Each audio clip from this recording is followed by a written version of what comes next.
Hola, ¿cómo están? Buenas tardes. Hola, profe, buenas tardes. Buenas tardes. Hola, Flor, Jiménez. Bien, escuchen. La clase anterior habíamos visto lo que es demencias irreversibles. ¿Se acuerdan que habíamos visto Alzheimer, Parkinson? ¿Sí? Hoy vamos a ver lo que es la terapia ocupacional y las demencias, ¿sí? La terapia ocupacional es el uso terapéutico de las actividades de cuidado, de trabajo y también de juego para incrementar la independencia, aumentar también obviamente lo que es el desarrollo y para prevenir la incapacidad, ¿sí? En estas terapias, estas actividades tanto de cuidado, trabajo y juego, puede incluir la adaptación de tareas o del entorno, obviamente siempre para alcanzar la máxima independencia y obviamente para aumentar la calidad de vida, ¿sí? Se valora en lo que es la terapia ocupacional el grado de independencia, ¿sí? Se potencian también lo que son las habilidades para las situaciones cotidianas, para mejorar el funcionamiento general, ¿sí? O el terapeuta, mejor dicho, ocupacional, él utiliza actividades terapéuticas, ¿sí? De cuidado personal, de cuidado del hogar, ¿sí? Eh, Actividades recreativas, ¿sí? Para facilitar, para aumentar ese nivel máximo de funcionamiento del paciente. Se evalúa lo que son aspectos psicosociales, aspectos físicos del estado del paciente, ¿sí?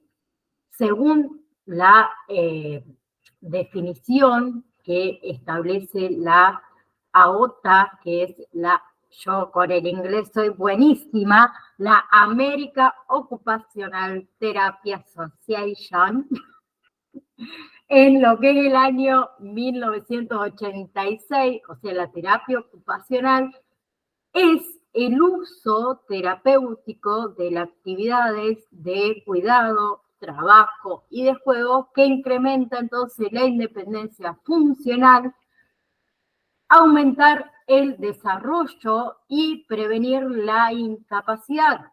Y puede incluir la adaptación de tareas o del entorno para alcanzar la máxima independencia y aumentar así la calidad de vida. Los objetivos más importantes es prevenir, ¿sí?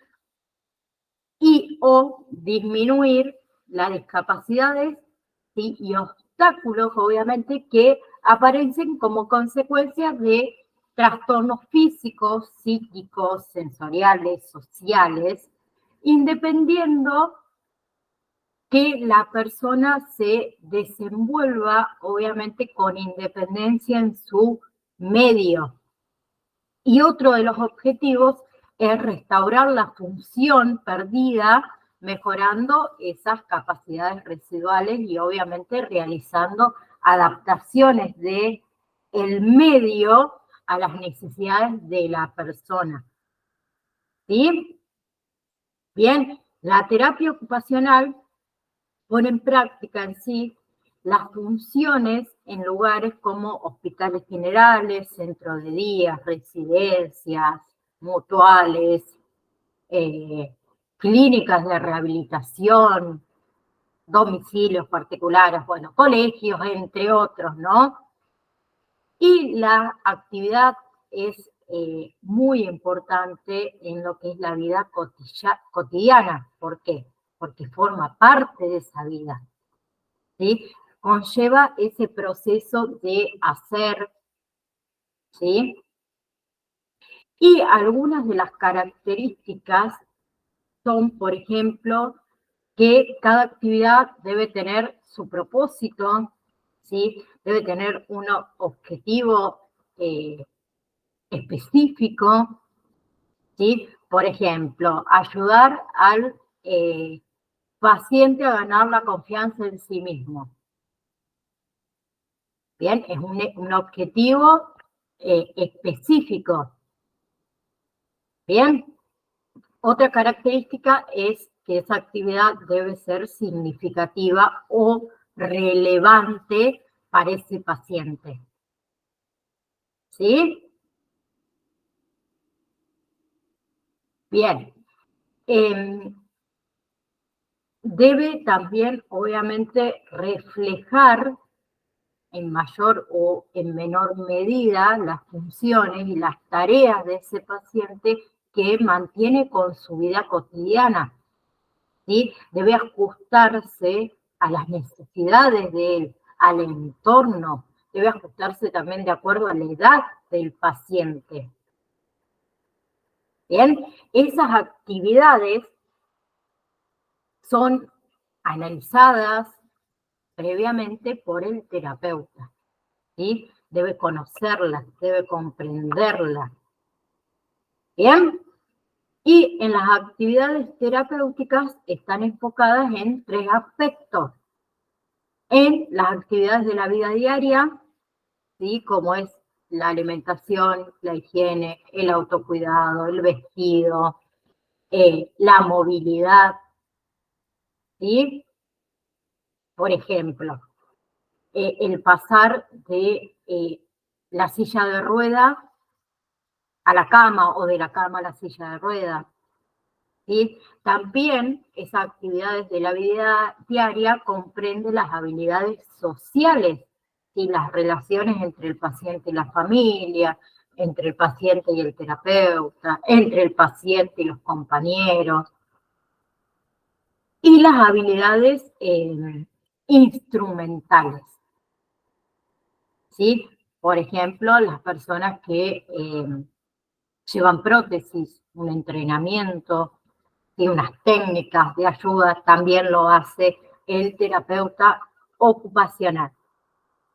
Otro de los aspectos, o el segundo aspecto, es el juego, ¿sí? Con el fin del esparcimiento, tanto mental como físico, ¿sí? Esos juegos deben ser aliviadores de estrés, ¿sí? Y obviamente reduciendo o utilizando menos medicamentos. ¿Sí? Como es, por ejemplo, la relajación, la musicoterapia, el arte terapia, hasta la televisión, la gimnasia. ¿Sí? Y el último aspecto que les quiero comentar es el de trabajo. ¿A qué hace referencia esto? A que se incluyen las tareas domésticas, ¿sí? Como por ejemplo, el salir a regar las plantas, el hacer las camas, en, no sé, en sacarle el polvillo al mueble, ¿sí? También hay otros tipos de talleres más protegidos, que en realidad se llaman talleres protegidos, talleres de orientación o de reorientación laboral que también entran en este aspecto que es el del trabajo. Bien, entonces, la terapia ocupacional, el objetivo general es mantener al máximo la independencia del paciente en la realización de actividades de la vida diaria. ¿Sí? ¿Para qué? Para que sea capaz de valerse por sí mismo, para que pueda ser productivo, para que él pueda disfrutar del ocio. ¿Sí? Y los objetivos específicos es mantener independencia, estimular velocidad y coordinación, adaptar objetos de uso cotidiano, ¿sí? Asesorar sobre ayudas técnicas, mantener la capacidad o mantener capacidades que el paciente aún conserva y mantener habilidades cognitivas. ¿Bien? ¿Sí? Ahora sí, demencia. Tenemos demencia, podemos encontrar otros nombres, demencia senil, síndrome cerebral orgánico. Bien, las demencias en sí es una pérdida de las funciones mentales lo suficientemente grave como para afectar sus actividades y su vida diaria. Bien, en esas funciones se incluye ¿qué? La memoria, habilidades del lenguaje, percepción visual, ¿sí? Que es esa capacidad de entender lo que uno ve, solución de problemas con el quehacer diario, la habilidad de enfocarse y de prestar atención. Bien, es normal ser un poco olvidadizo, un poco, a medida que vamos envejeciendo, ¿no? Pero la demencia en sí no es una parte normal del envejecimiento, ¿sí? Es un trastorno serio que interfiere con la vida diaria. ¿Bien? ¿Y cuáles son los tipos de demencia? Los tipos de demencias más comunes son llamados de enfermedades neurodegenerativas. ¿Bien? En las que esas afecciones, las células del cerebro dejan de funcionar o mueren, entre comillas. Entre esas enfermedades tenemos la enfermedad de Alzheimer, que tengo algo en el ojo, que la vimos la clase pasada, es un tipo de demencia. Tenemos las demencias con cuerpo de Lewy, ¿sí? Que causa síntomas de movimiento junto con demencia, ¿sí? Tenemos, por ejemplo, los trastornos frontotemporales, que también es un tipo de demencia que causa cambios en ciertas partes del cerebro, ¿sí? Por ejemplo, cambios en lo que es el lóbulo frontal conducen a síntomas de comportamiento. Cambios en lo que es el lóbulo temporal conduce a lo que es trastornos del lenguaje y trastornos emocionales. Por otro lado, tenemos las demencias vasculares, que las demencias vasculares causan cambios en el flujo de sangre del cerebro, ¿sí? Mayormente estas demencias vasculares son producidas o son causadas por un derrame cerebral o aterosclerosis, que es el endurecimiento de las arterias en el cerebro. ¿Bien? Hay demencias mixtas, que es una combinación de dos o más tipos de demencia, ¿sí? Por ejemplo, enfermedad de Alzheimer y demencias vasculares. ¿Bien? Tenemos otras afecciones que pueden causar demencia o síntomas bastante parecidos a las demencias, que son las demencias asociadas con el VIH, por ejemplo, la encefalopatía traumática crónica, que son obviamente causadas por lesiones cerebrales traumáticas. Bien, enfermedad de Huntington, creo que se dice así, que son las enfermedades cerebrales progresivas y son hereditarias. Bien, algunos factores que pueden aumentar el riesgo de demencia es, por ejemplo, el envejecimiento, ¿sí? que es el mayor, digamos, factor de riesgo de las demencias, el fumar, la diabetes sin controlar, la presión arterial alta, ¿sí? El beber demasiado alcohol, el tener familiares cercanos con demencia. ¿Bien? Los síntomas de la demencia pueden variar dependiendo siempre del área del cerebro afectada, ¿sí? Mayormente experimentan esos olvidos frecuentes, que es uno de los primeros síntomas, ¿sí? La demencia también provoca problemas con la capacidad de pensar, de resolver problemas, de razonar. ¿Bien? Entonces, por eso las personas con demencia pueden perderse fácilmente en el vecindario, por más que ya lo conozca, que vive ahí toda la vida, por ejemplo. Usar por ahí palabras poco comunes para referirse a algo o a algún objeto, olvidar los nombres de familiares, de amigos, olvidar recuerdos viejos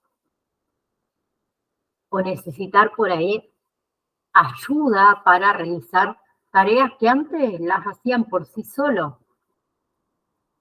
¿Sí?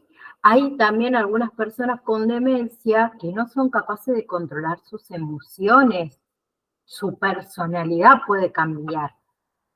Bien, puede volverse apático.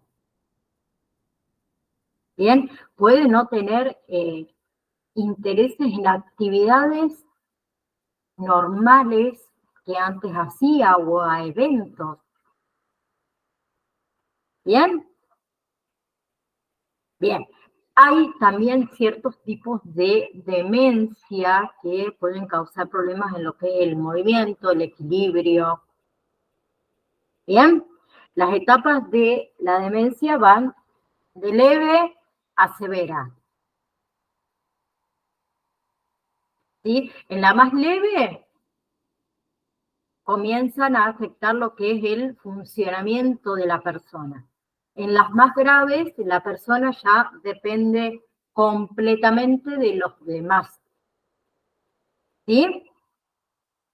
Bien.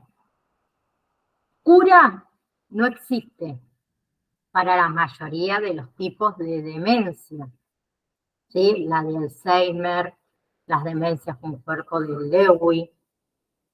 Lo que hacen los tratamientos es que pueden ayudar a mantener la función mental por más tiempo. También, obviamente, controlar los síntomas, ¿sí? O retardar, en muchos casos, también los síntomas de esa enfermedad. Bien, entre esos tratamientos que hay, tenemos los medicamentos. Los medicamentos pueden mejorar temporalmente la memoria, el pensamiento, ¿sí? Pero los medicamentos solo funcionan con algunas personas.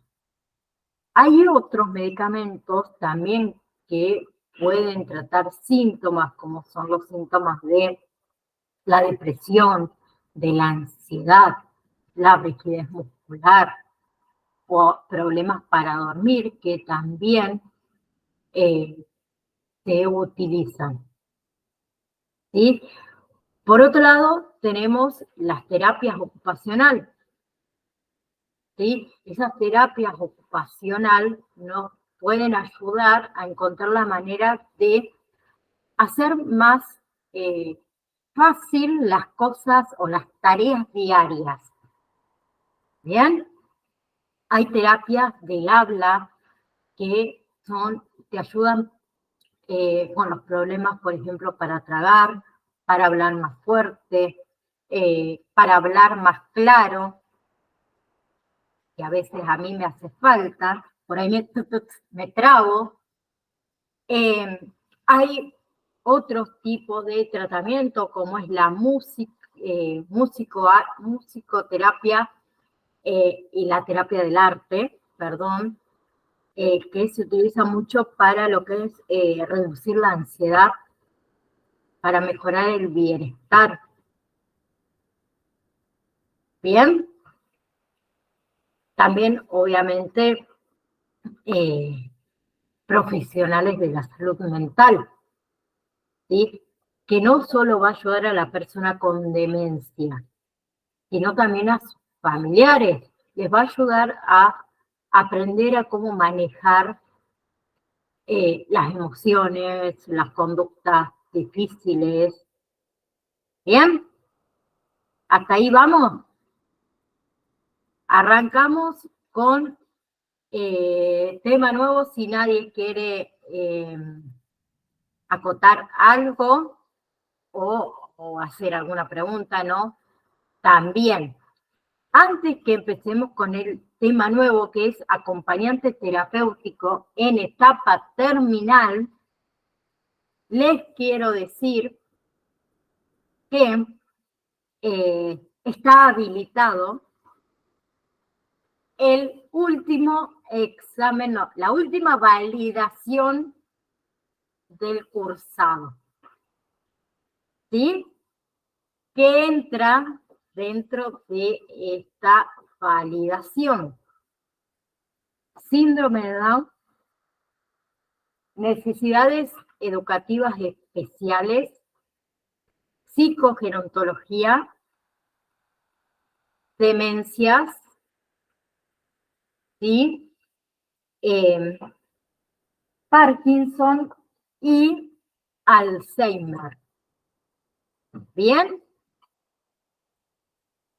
Y lo otro que entra son, denme un segundo, las patologías o algunas de las patologías como puede ser, bueno, síndrome de Down ya lo nombré, retraso mental, ¿sí? También entra dentro de el examen. Y ahora sí, tema nuevo, que es acompañante terapéutico en etapa terminal. Un segundito.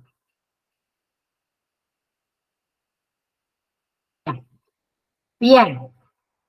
Entonces, lo que vamos a ver ahora, Sonia, decime.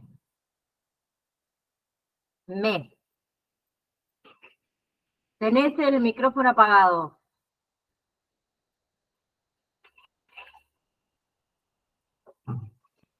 Ahí está. Profe, yo tengo el examen número 2, no aprobado. Ah, ¿y por qué no me escribiste, Sonia? ¿Y qué hago Bueno, ahora? nada, cuando terminamos me escribís. Dale. Si a alguien más le pasó algo parecido a Sonia con cualquier validación, no importa la que fuera, me escribe. Porque acuérdense que el 23 del próximo mes tenemos el examen final. Y no quiero que me lleguen el 23 y me digan, profe, yo no tengo aprobado el examen o la validación número 2 y ahí me traspaso por la pantalla y les cuelgo la cabeza a cada uno. Bien, porque después Bueno, de decime que sos vos, Sonia, porque yo soy... Sí. Yo también soy colgada y ya lo saben. Después de esta clase nos quedan solo 3. Nada más. ¿Bien? Bueno, profe. Así que van a tener de acá a 3 semanas, además de estar en la clase, prepararse para el examen final. ¿Bien? Bueno, en la primera parte de... de acompañante terapéutico en etapa terminal, en ese tema vamos a ver todo lo referente al concepto de duelo. ¿Sí? Vamos a aprender las etapas del concepto de duelo, la tarea que la persona debe elaborar para cada una de esas etapas. ¿Bien? Entonces, vemos lo que es el acompañamiento en etapa terminal en sí, nos enfrenta con lo llamado lo más temido, la muerte, ¿no? ¿Sí? Y puede producirse por diferentes causas naturales, ¿sí? Puede ser por causas de vejez, puede ser por enfermedad, puede ser por suicidio, puede ser por homicidio, puede ser por accidente. ¿Bien? Por eso vamos a ver lo que es el duelo. El duelo es en sí la respuesta emocional humana, única, universal, dolorosa, que se produce ante la pérdida de una cosa, ¿sí? Mascota, persona o valor con el que previamente se había establecido un vínculo afectivo, ¿sí? El duelo no es solamente con la muerte, sino con la pérdida de algo, ¿sí? Obviamente que depende que sea ese algo y el valor que ese algo que se perdió tengamos nosotros hacia él, nuestro duelo va a ser o más largo, más corto, que eso ya lo vamos a ver. Por ejemplo, yo tengo una plantita acá, que la adoro, la cuido con... El día de mañana se me murió la plantita. Yo voy a pasar por un duelo, ¿sí? Pero obviamente no va a ser el mismo duelo el de la plantita a la pérdida, por ejemplo, de un familiar o un ser querido, como es la muerte. Pero todo es un duelo y no hay que quitarle mérito al duelo que cada uno está viviendo, ¿sí? El proceso de duelo es, como dice, un proceso de adaptación que conlleva a cualquier pérdida significativa, ¿sí? El duelo no es una enfermedad, ¿sí? Como dijimos, el duelo tiene, o la definición duelo, vamos a decirlo así, tiene diferentes partes, ¿sí? Un proceso, ¿sí? El duelo está en movimiento, ese duelo evoluciona, ese duelo cambia, es normal, ¿sí? Ninguna persona está exenta de vivir un duelo ante la pérdida. El duelo también es dinámico. Al ser un proceso, se convierte en algo cambiante, ¿sí? No es de un estado estático. ¿Bien? También el duelo depende del conocimiento social. Tiene un efecto sobre lo social. Ya van a ver por qué. El duelo también es íntimo. Bien, cómo se vive depende de la personalidad de cada uno, de las experiencias previas de cada uno, de la resiliencia de cada uno. ¿Sí? Por eso es subjetivo. También el duelo es social.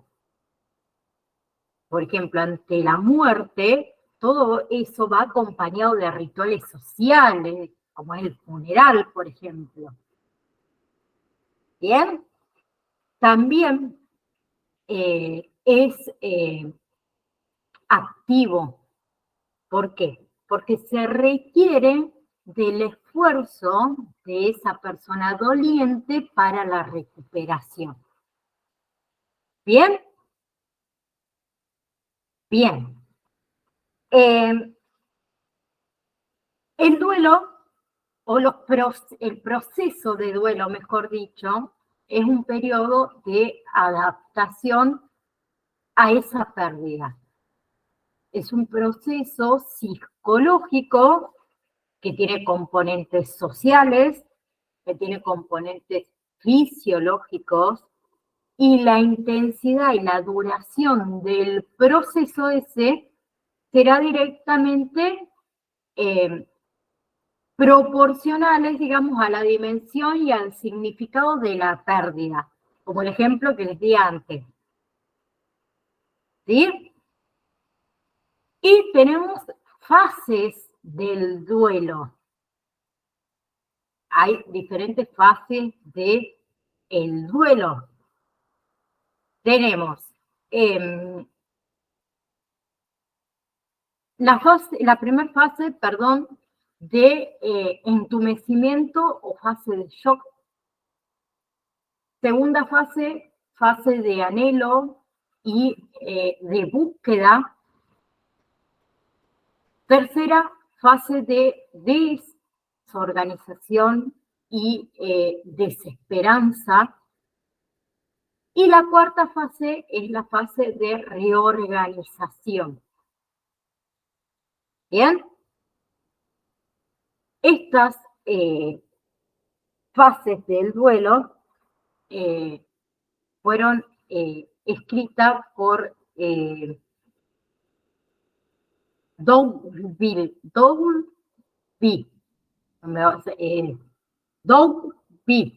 Bueno, así. Fue un psicólogo. El duelo también tiene diferentes tareas. ¿Sí? La primera tarea del duelo tiene que ser, o es, mejor dicho, aceptar la pérdida.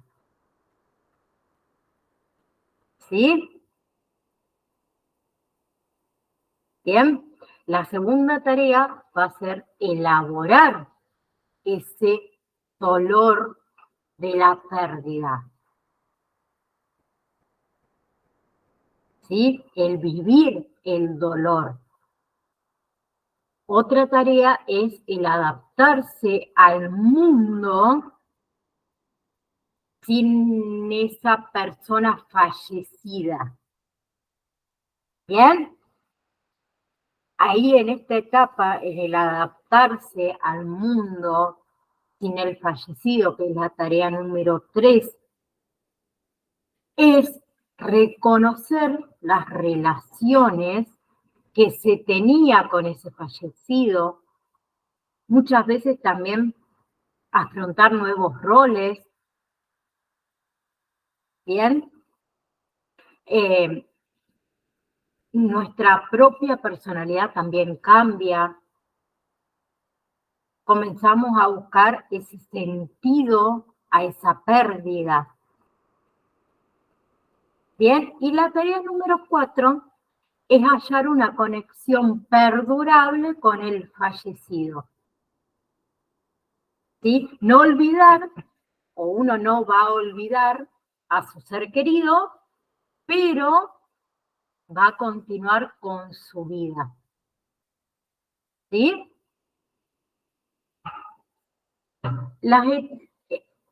Algo que quiero decir con respecto a esto, que muchos hemos escuchado varias veces: uy, mirá, recién se acaba de fallecer X de tal persona y ya está trabajando y anda como si nada. La vida lamentablemente sigue. Y la etapa de duelo también sigue por más que esa persona continúe con su vida. ¿Sí? El duelo, cada uno lo va a superar a su tiempo y a su manera. ¿Bien? Bien. Con respecto a los síntomas del duelo, interfieren varios síntomas. Tenemos los síntomas cognitivos, los emocionales, los conductuales, los orgánicos. Dentro de lo que son los síntomas cognitivos puede aparecer confusión, ¿sí? alucinaciones visuales, auditivas, ese sentido de presencia, puede aparecer preocupación, ¿sí? Entre lo que son los síntomas emocionales, tristeza, culpa, ansiedad, soledad, alivio en otros casos, ¿sí? Apatía puede aparecer también, insensibilidad, enfado, enojo, ¿no? Entre lo que son los síntomas conductuales puede aparecer trastorno de sueño, trastorno de alimentación, ¿sí? Conductas distraídas la mayoría de las veces, ¿sí? Aislamiento social, ¿sí? Llorar, suspirar, también son conductuales. Puede aparecer hiperactividad, ¿sí? Puede aparecer conductas de evitación. Por ejemplo, no sé, no paso por tal lado porque me recuerda a el fallecido, un ejemplo. Entonces, más vale evito esa calle para que no me genere nada emocional o ganas de llorar o lo que fuera. ¿Sí?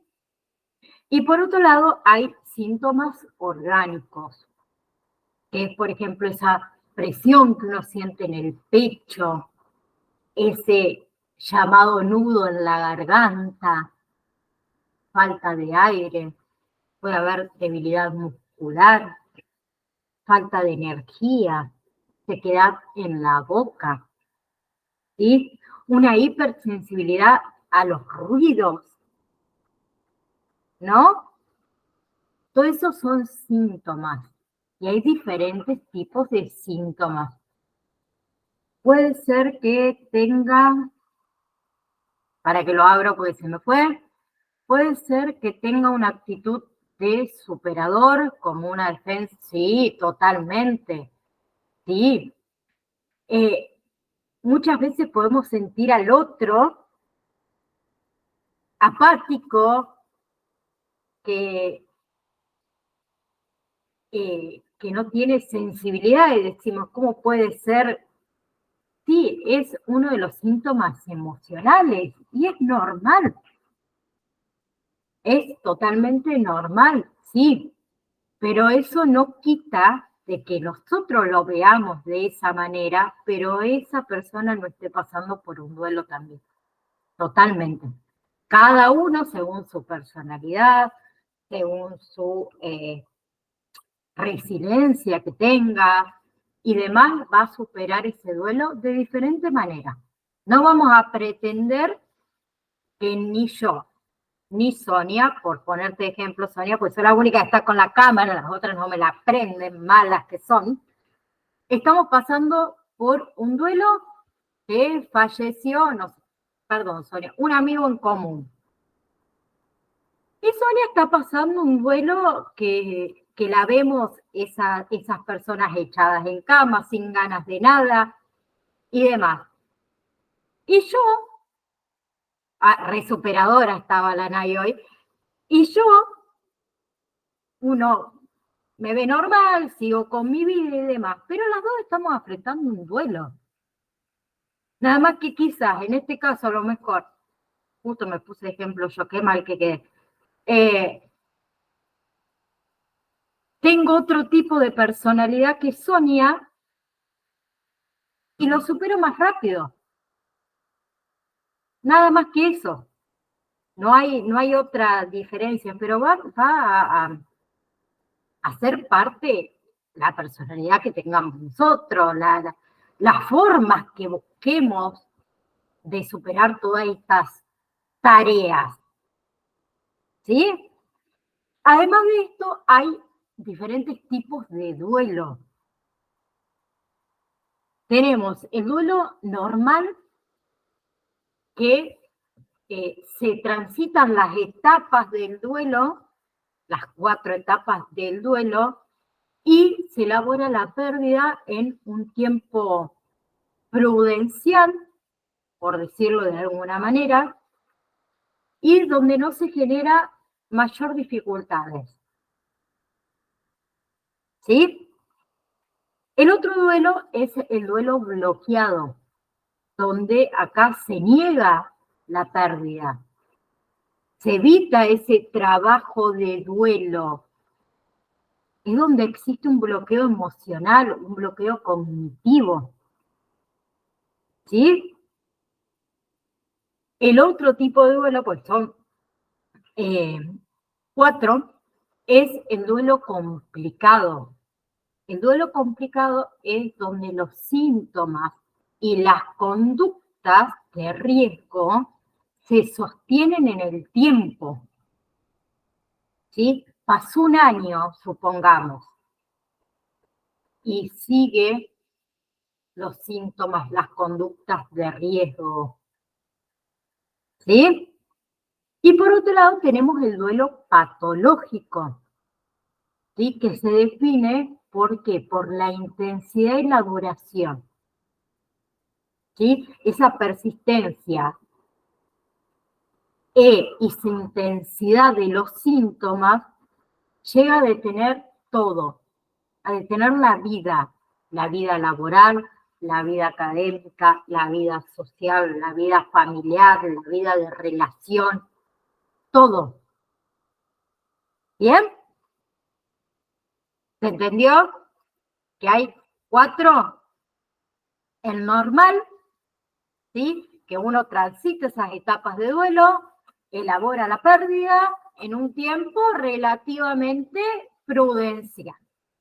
El duelo bloqueado, donde se niega la pérdida, ¿sí? Donde no se hace el trabajo de duelo, ¿sí? Donde hay un bloqueo tanto cognitivo como emocional. El duelo complicado, ¿sí? Donde esas conductas de riesgo y esos síntomas se sostienen en el tiempo. Y el duelo patológico, que es por la intensidad y la duración de los síntomas. Que esos síntomas llegan a detener la vida. La vida en sí habla de todo, ¿sí? Social, laboral, académico, familiar y demás. ¡Epa! Bien. Con respecto al duelo patológico, que es el último, que es el peorcito, por decirlo de alguna manera, lo vamos a decir así, en este duelo puede quedar anclado, por decirlo de alguna manera, en algunos o en alguno de los síntomas, como es la tristeza, como es la ira, como es la culpa. ¿Sí? Hay pensamientos reiterativos sobre la situación del fallecido, cómo falleció, por qué falleció. ¿Sí? En este duelo patológico, la persona no puede hablar de la pérdida sin angustiarse.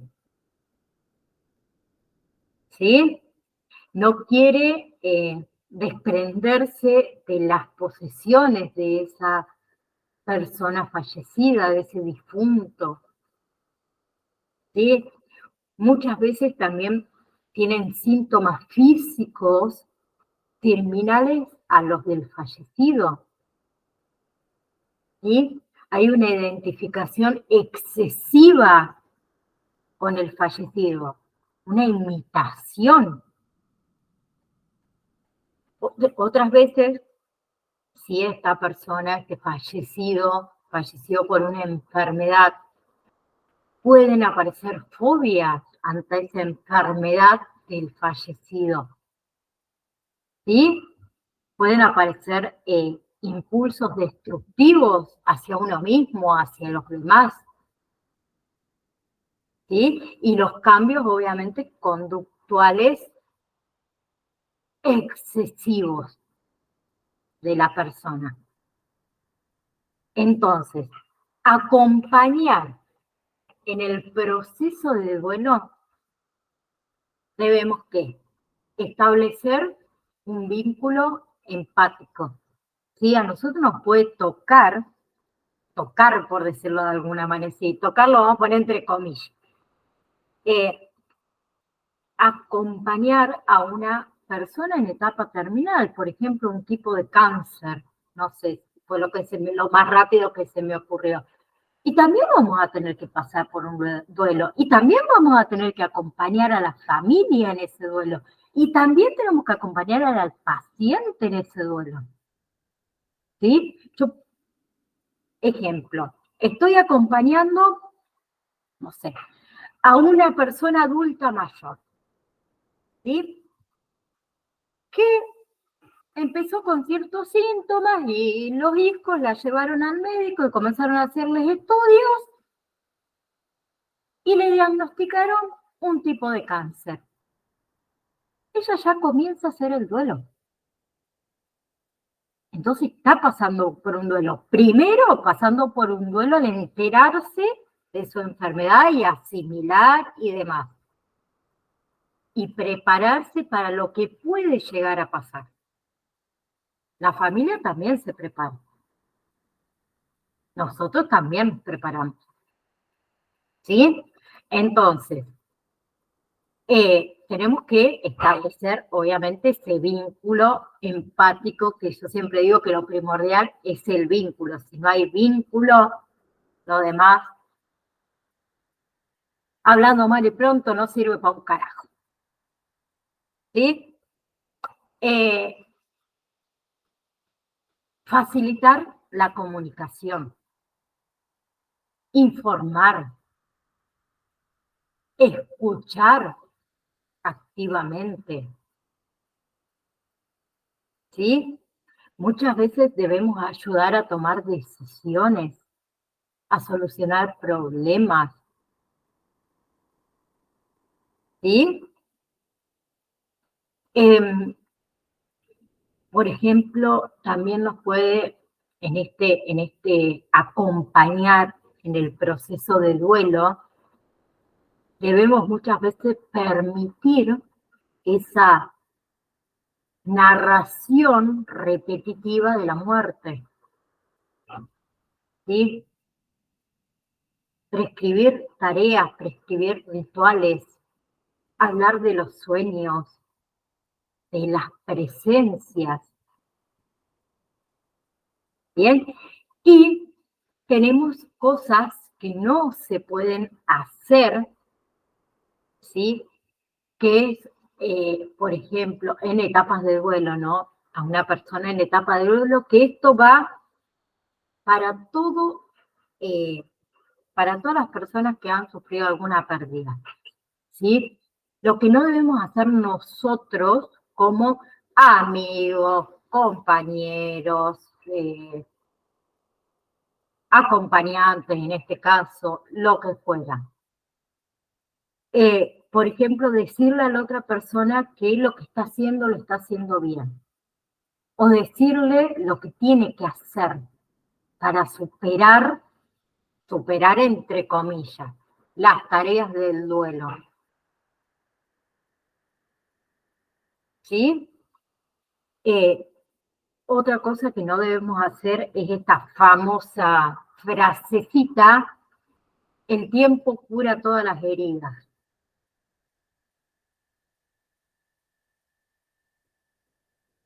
¿Alguien tiene alguna opinión contra esa? No, con esa frase, el tiempo cura todas las heridas.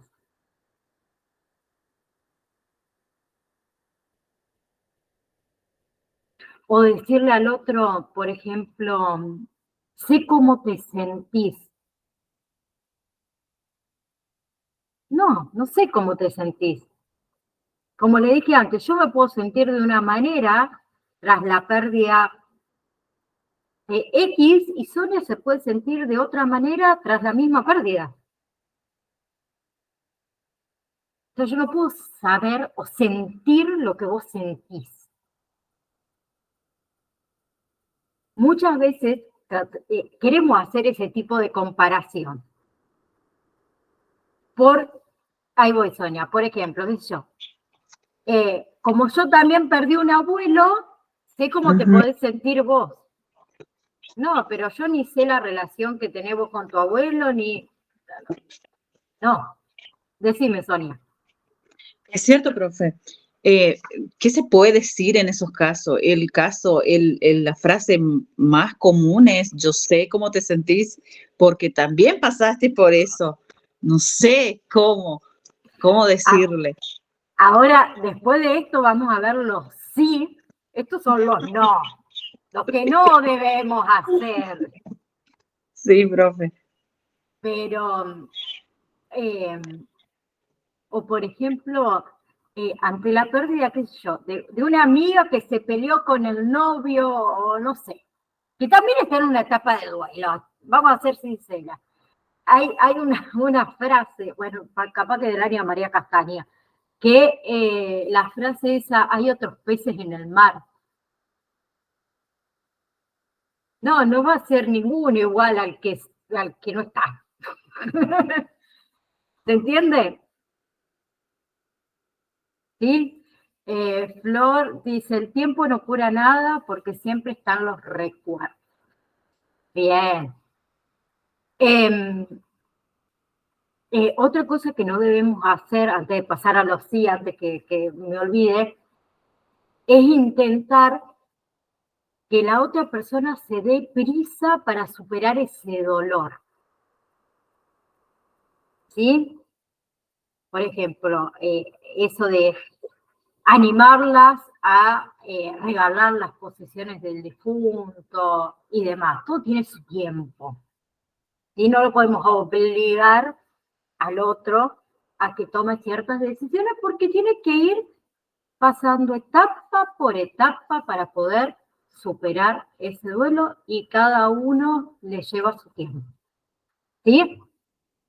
Ahora sí, antes de terminar, las cosas que sí se pueden hacer es, la principal, digo yo, es estar ahí, acompañando a la persona.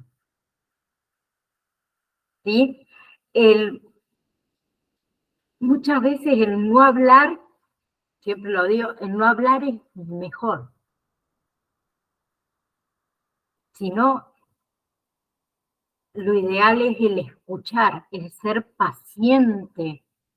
Por ejemplo, cuando la otra persona cuenta la historia, ¿sí? Esa persona que ha sufrido esa pérdida. Escuchar, permitir compartir sus recuerdos, que lo que tenemos ahí es que, por ejemplo, muchas veces nos pasa, y no, creo que la mayoría, cuando el otro comienza a relatar algo y se pone triste. Uno quiere interferir para que esa persona no esté más triste. Pero, como saben, el hablar, el deshogarse, es lo mejor. ¿Sí? Muchas veces queremos el cortarle ese relato para que no esté más triste, pero le hacemos peor. No lo hacemos con maldad, no, obviamente. Uno porque ve al otro mal y quiere, ¿sí? Entonces debemos permitirle al otro compartir esos recuerdos, ¿sí? Ofrecerles ayudas que sean concretas, ¿sí? No decirle, por ejemplo, llámame si necesitas algo. ¿Necesitas algo? Me llamás. Mi teléfono está a disposición tuya para llamarme cuando vos quieras. Voy a estar atenta al teléfono por si querés hablar, por si, no sé, lo que se les ocurra. ¿Sí?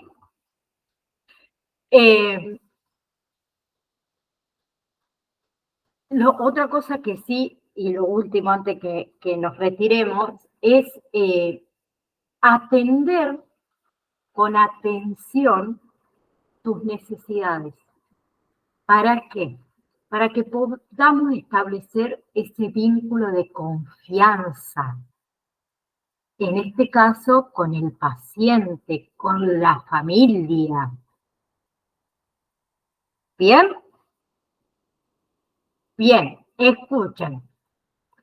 La clase que viene, seguimos con este tema de acompañamiento.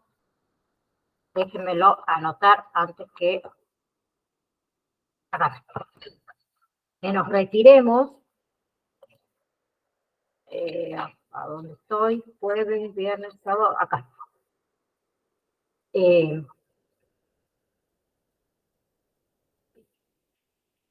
Etapa terminal, seguir, me pongo a seguir porque después vieron que arranco con otro tema, seguimos con lo que es acompañamiento en etapa terminal. Vamos a ver un poco del paciente oncológico, ¿sí?